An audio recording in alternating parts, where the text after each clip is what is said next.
Right now on the Big 6 at 6, a little hint of fall over the next couple of days. Chief Meteorologist Wes Wyatt talking about cooler temperatures and weather every 6 minutes. And scary video from Birmingham at an Airbnb where neighbors say this gunfire went through several homes. We'll talk to one man whose 96-year-old grandmother was almost hit by one of those bullets. And how do you steal almost $1 million in less than a year using whiteout? The incredible new details we got about how Homewood's former CFO, prosecutors say, took all that money. And we're in Hale County tonight. Lots of big trees down, lots of damage from this weekend's storms. How neighbors are still trying to dig out, Sarah. Well, you decide 2024 as we get closer to Election Day. We're on your side, making sure you know all the rules and new laws about absentee voting and a warning about possible scams. Plus, look at this dramatic video in the Northeast. Major flooding here. We're going to show you more of this rescue. Oh my goodness. But first, we've got a lot to talk about. Jonathan. That's right, Sarah. 6 on your side tonight, learning a lot more about the story. On your side. 6 on your side starts right now. And we're on your side tonight, learning more about the story behind an incredible video of this shootout at an Airbnb in Birmingham's College Hills community, where neighbors say that put bullets, and a lot of these, look at that, being fired right back to back into homes and cars. Thankfully, in the midst of all of this, nobody was hurt, but neighbors want to see the city putting in more rules about renting Airbnbs because of this. Your reporter, Bria Chapman, tonight with new reaction from a neighbor who's lived in this area for almost 60 years.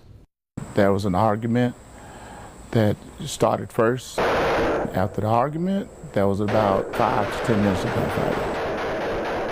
This is only a snippet of what Reginald Childress describes as a war zone right across from his home. All of this happened around 2:30 on August 10th, and all he could do was hit the floor. When there was a break, get up, go check on my mom, see if she was okay, check on my brother. The Childress siblings helped take care of their 96-year-old mother, and Reginald tells me these bullets were so close, this could have been a different story. See this guy who's standing on the end of the porch, and the car's coming down the hill, and he turns his gun towards our house, and that gun had a switch on it, and he just shot.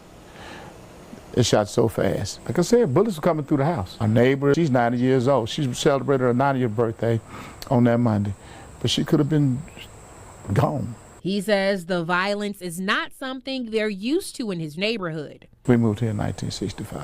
Our parents and grandparents and as well as ourselves, we've worked hard to maintain and keep the properties up. We don't keep up a lot of noise. The most noise we get is on Magic City Classic weekend. That's it. And we don't shoot and fight during that time among each other. Now he wants to see the city enforce more regulations when it comes to Airbnbs. They're going to rent. You can't just rent for a weekend. There has to be more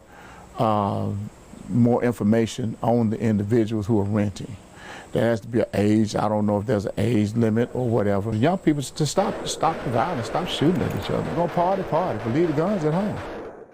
The bullets from that shooting, just amazing to see that video. They were all over the car, and another neighbor's car, he says, was actually totaled because it has so many bullet holes. Now, Bria did reach out to Birmingham police, who said they are looking into this. Sarah. Well, happening now, the city of Hoover, the council expected to vote on a plan to keep the SEC baseball tournament at the Hoover Met a few more years.